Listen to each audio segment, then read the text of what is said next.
বলছি বিল্টুদা, আজকে কোনো ঘটনা শোনাবে না? আজ যে ঘটনাটা শোনাবো সেটা আমার এক বন্ধুর গ্রামে ঘটেছিল। সেটা আমাকে অনেক বছর আগে বলেছিল, তা আজ আমি সেটাই তোমাদেরকে শোনাবো। তাহলে ভেলটুদা আর দেরি করো না, এই শুরু করে দাও। শোনো তবে, নেতাইপুর গ্রামে এক বৃষ্টি ভেজা রাত। এমনিতেই এখানে এখনো কারেন্ট এসে থাবা বসাতে পারেনি, আর সেদিন অমাবস্যার রাত। তারপরে বৃষ্টি হওয়ার জন্য আকাশে কালো মেঘে ঢাকা অন্ধকারের ভিতরে একটা লোক সন্তর্পণে এদিক ওদিক তাকিয়ে এগিয়ে চলেছে। বোঝাই যাচ্ছে তার মতলব মোটেই ভালো নয়। আজকে রাতেও একটা চুরি হলো না? কি যে হইতেছে, গত 3 দিনে একটাও চুরি হইল না। চুরি হলো আরামের কাজ। একদিন একটা চুরি করো আর 4 দিন ধরে আরামে বসে খাও। রোদে জলে কাজ করে করে উফ। যাকগে, নিতাইপুরে তো প্রথম দিন এলাম, দেখি এখানে কিছু মাল করি পাই কিনা। আরে ওই তো একটা কাঁসা বাড়ি দেখতেছি, ওইটার কাছে গিয়ে দেখি। চোরটি অন্ধকারে ঘেরা কাঁচা রাস্তার পাশে বাড়িটার কাছে গিয়ে বোঝার চেষ্টা করে যে কেউ জেগে আছে কিনা। না, সব ঘুমিয়ে পড়ছে মনে হয়। আরে বাবা, দরজাখান খোলা দেখতেছি যে। লে বেটা। চোরটি নড়বড়ে ভাঙা দরজায় ধাক্কা দিয়ে ভেতরে ঢোকে। ওরে বাবা, ঘরটাই কি পচা গন্ধ রে! ইঁদুর শুষো মুড়ছে নাকি কে জানে। টর্চটা তো আর জ্বালানো যাবে না, তাহলে এই ঘরে মালিকদের ঘুমটা আবার ভেঙে টেঙে গিয়ে একাকার কাণ্ড হবে। এক পাট ভাঙা জালনা দিয়ে আসা সামান্য আলোতে চোরটি দেখে যে ঘরের এক কোণে একটা ট্রাঙ্ক পড়ে আছে। ট্রাঙ্কি বেশ মালকুড়ি হবে মনে হচ্ছে। নিয়ে চটপট পগার পার হয়ে যায় বাবা, আবার কোত্থেকে কি দেখে ফেললি। চোরটি খেয়াল করল না যে ঘরের অন্য কোণ থেকে একটা কালো ছায়া বেরিয়ে আসছে, একটা পচা কলা মৃতদেহ। চোরটি ট্রাঙ্ক নিয়ে সবে বেরোতে যাবে, তখনই খট করে একটা শব্দ হয়। হিরে, মনে হয় বাড়ির মালিক জেগে গেছে। চোরটি বুঝতে পারে ওর ঠিক পেছনে কেউ যেন একটা দাঁড়িয়ে আছে। সে পেছনে তাকিয়ে দেখে অন্ধকারে কেউ দাঁড়িয়ে আছে, কিন্তু ঠিক বোঝা যাচ্ছে না। বাবু, বাবু আমারে ক্ষমা কইরে দিন, এমন আর কোনোদিন করব না, ক্ষমা করে দিন বাবু। চোরটি অনেকগুলো কথা একসঙ্গে বললেও প্রতি উত্তরে কিছুই আসে না। চোরটির এবার একটু সন্দেহ হতেই নিজের কোমরে গোজা টর্চটিকে জ্বালিয়ে সামনে ফেলতেই চিৎকার করে ওঠে, কারণ সামনে দাঁড়িয়ে আছে একটি নরকঙ্কাল। সে এক মুহূর্তে ওখানে দাঁড়িয়ে থাকতে পারে না, পিছনে ঘুরে উদ্ভ্রান্তির মতো দিকবিদিক জ্ঞান শূন্য হয়ে দৌড়াতে শুরু করে। বেশ কিছু সময় ধরে দৌড়ে হাঁপাতে হাঁপাতে একটা জায়গাতে দাঁড়িয়ে পড়ি। নিতাই, এই নিতাই। একটা ডাক ভেসে আসে দূর থেকে। আমার নাম ধরে আবার কি ডাকছে? নিতাই, এই নিতাই। আবারও সেই একই ডাক। এই ডাকটা আসছে কোথা থেকে? আর ডাকটা তো খুব চেনা চেনা লাগছে। এটা আমার দাদার গলা যে। 3 বার ক্রমাগত ডাকার পরে চোরটি পিছনে তাকিয়ে বোঝার চেষ্টা করে যে কে তাকে এই অচেনা জায়গাতে চেনা গলাতে ডাকছে। পুকুরের পাশের একটি তালগাছ থেকেই শব্দটা আসছে এটা আন্দাজ করতে পারে সে। তালগাছটা সেই সময় একেবারে নড়ে ওঠে। সে বুঝতে পারে যে কেউ যেন গাছটার উপরে আছে। হঠাৎ করেই একটা ভয়ঙ্কর চেহারা গাছটা থেকে নিচে নেমে আসে।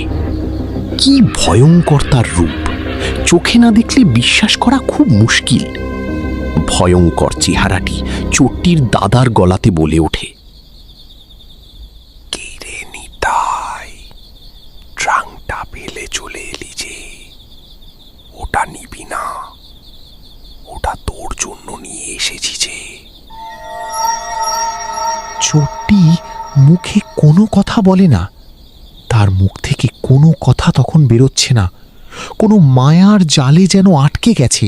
সেই ভয়ঙ্কর চেহারাটি দেখতে দেখতে দাদার রূপে 1 পা 2 পা করে এগিয়ে চলেছে তার দিকেই। চোরটি ভয়ঙ্কর চেহারার কাছে যেতেই ঘাড় মটকে দেয় সে। একটা বিশ্রী চিৎকার করে চোরটি মাটিতে লুটিয়ে পড়ে। নিতাইপুর গ্রামের কিছু মানুষ সন্ধ্যের সময় পটাইয়ে চায়ের দোকানে উপস্থিত হয়েছে।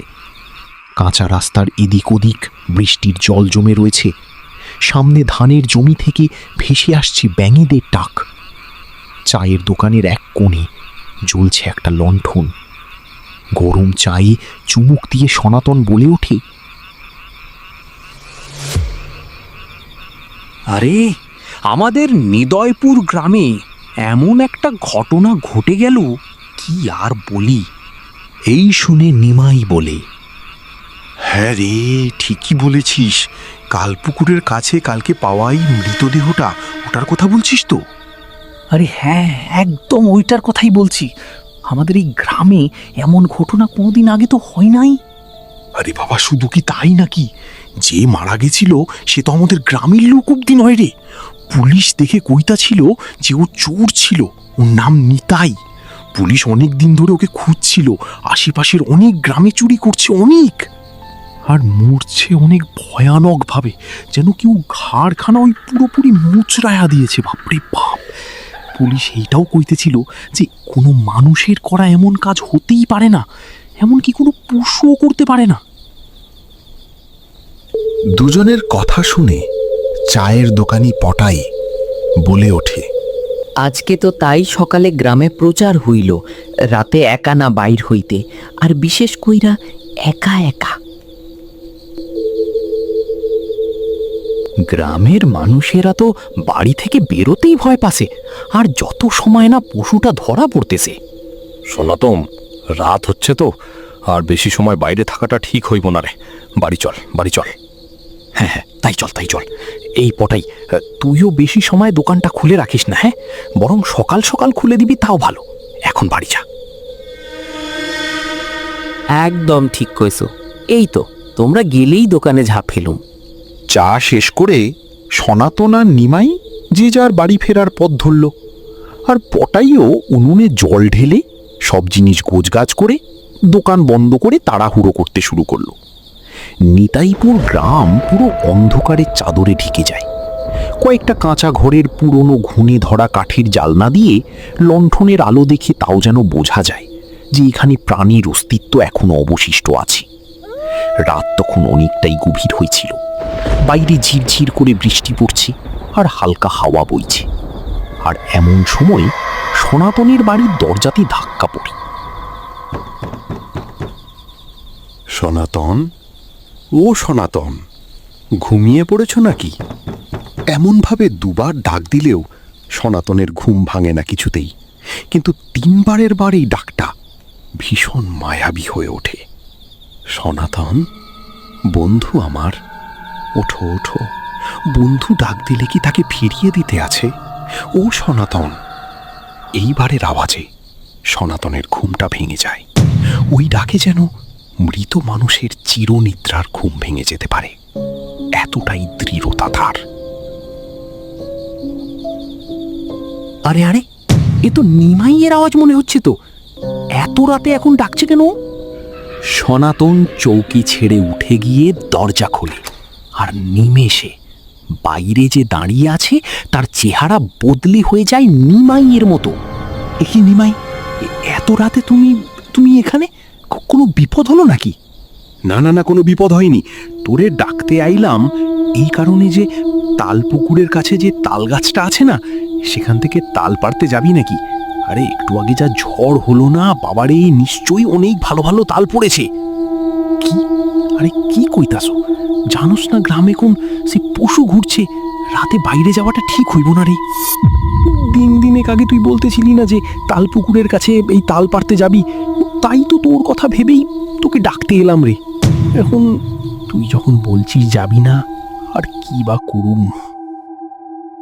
নিমাই কথাগুলি এমনভাবেই বলে যে সনাতন ওকে ফিরিয়ে দিতে পারে না। সব ভয় যেন নিমেষে উধাও হয়ে যায়। বন্ধুর এমন ভালোবাসার জন্য সনাতন তালপুকুরে যেতে রাজি হয়ে যায়। আচ্ছা ঠিক আছে, চ চ চ, আমি তৈরি। আচ্ছা ও দাঁড়া, লণ্ঠনটা নিয়ে আসি, দাঁড়া। না না না না, লণ্ঠন আনতে হবে না। আলো আমার পছন্দ নয় রে ভাই।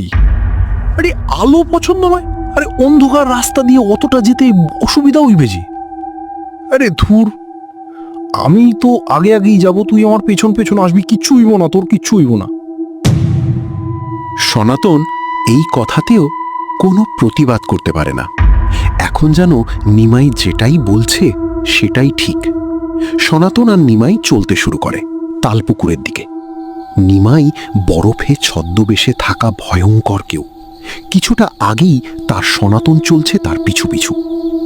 নিতাইপুর গ্রামের একজন অধিবাসী জগাই প্রকৃতির ডাকে সাড়া দিয়ে সেই কাজ ছেড়ে হাতে লণ্ঠনটা নিয়ে ফিরছে।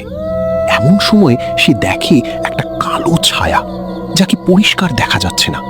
সে আগে যাচ্ছে আর সনাতন যাচ্ছে তার পিছনে। জগাই কিছুটা দূর থেকেই সনাতনকে ডাকে।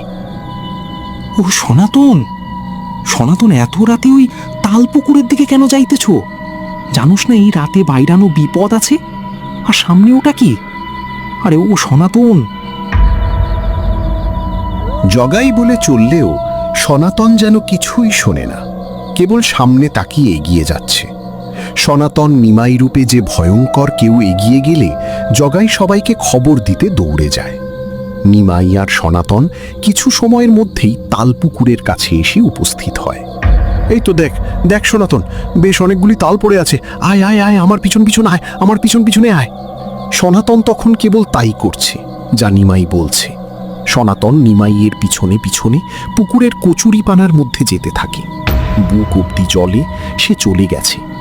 তখনই জগাই, আসল নিমাই আরও কয়েকজন লণ্ঠন হাতে নিয়ে পুকুরের কাছে এসে উপস্থিত হয়।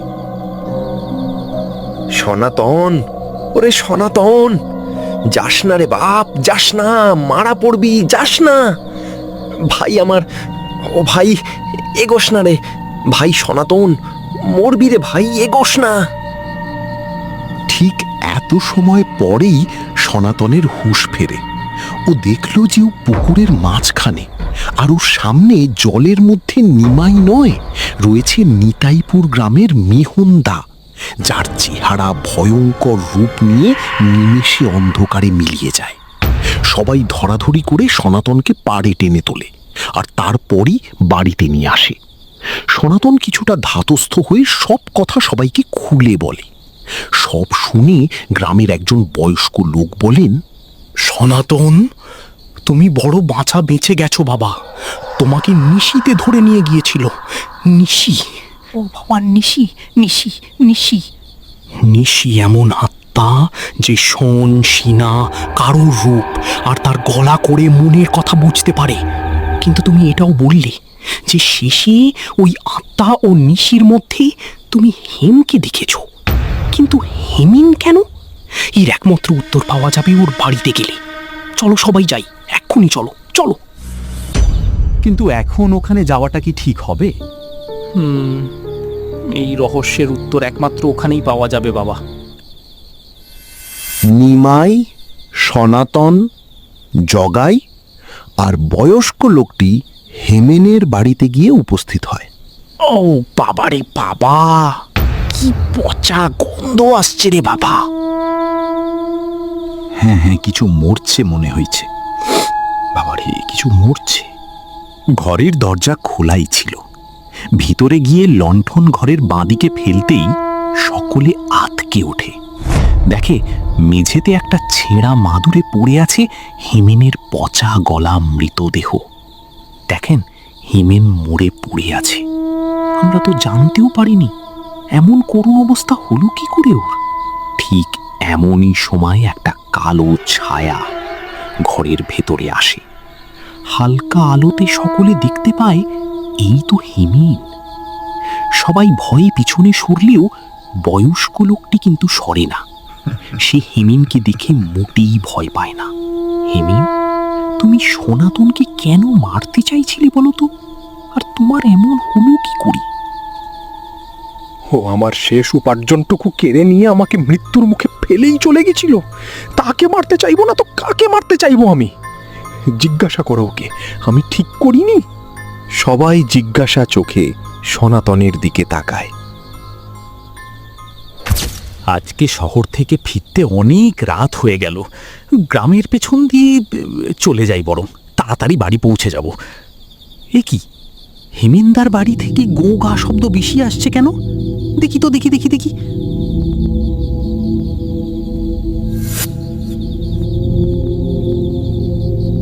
এ কি হেমেন্দা, তোমার শরীর তো জ্বরে পুড়ে যাচ্ছে গো। তুমি এসে ভালোই করেছো বাবা, আমার সময় ফুরিয়ে আসছে। আমার শেষ দুটি ইচ্ছা একটু পূরণ করে দাও। হ্যাঁ হ্যাঁ, বলেন না, বলেন বলেন বলেন। আমার তো সাত গোষ্ঠী বলে কেউ নেই। আমার সারা জীবনের উপার্জন ওই ট্রাঙ্কে আছে। তুমি ওই টাকাটা আমাদের গ্রামের হাসপাতালে দিয়ে দিও, মানুষের কিছু উপকার হবে। আর আমি তো মরে গেলে দেহটার একটা সৎকার করো। ব্রাহ্মণ মানুষ তো, দেহ একদিনে সৎকার না হলে আত্মা যে মুক্তি পাবে না। আচ্ছা আচ্ছা, তাই হবে তাই হবে তাই হবে। আমার একটা ইচ্ছাও পূরণ করেনি সনাতন। আমার টাকাও নিয়ে নিয়েছে, আর এমনকি আমার দেহটাও সৎকার হয়নি। আমার আত্মা মৃত্যুর পরই ঘরেই আটকে ছিল নিশি রূপে। নিশি নিজের কোনো দেহ থাকে না, ওর কোনো দেহ দরকার পড়ে। আর তার আগের রাতে যখন চোরটি চুরি করে, সেই লোভে ঘরে ঢুকেছিল, তখনই ওকে মেরে ওর শরীরে আমার আত্মা ঢোকে। আর আজ রাতে নিমাইয়ের রূপ ধরে সনাতনের কাছে আমি যাই। সি সি সি সনাতন, তুমি এতটা নীচ হতে পারলে? একটি মানুষের শেষ দুটি ইচ্ছে অবধি পূরণ করলে না। শেষ ইচ্ছে পূরণ না হলে মৃত্যুর পরে নিশি হয়ে যায়, আর হেমিনের ক্ষেত্রেও তাই হলো। তবে হেমান বাবা, তুমি চিন্তা করো না, একদম চিন্তা করো না। এই সনাতনের শাস্তি আমি ব্যবস্থা করব, পুলিশে দেব ওকে। আর তোমার দুটি শেষ ইচ্ছে পূরণ হবে বাবা। আর তুমি এক কাজ করো, আজ রাতেই তোমার দেহে সৎকার আমরা করে দিচ্ছি। আর সনাতনকেও তোমার টাকা ফিরিয়ে দিতে হবে। তোমার এই বাড়ি জমি বেচেও যে টাকা আসবে, সেটাও গ্রামের হাসপাতালে তোমার নামে দান হবে। এই সব কথা শোনার পরে হেমেনের আত্মা সাদা ধোঁয়ার মতো বাতাসে মিলিয়ে যায়।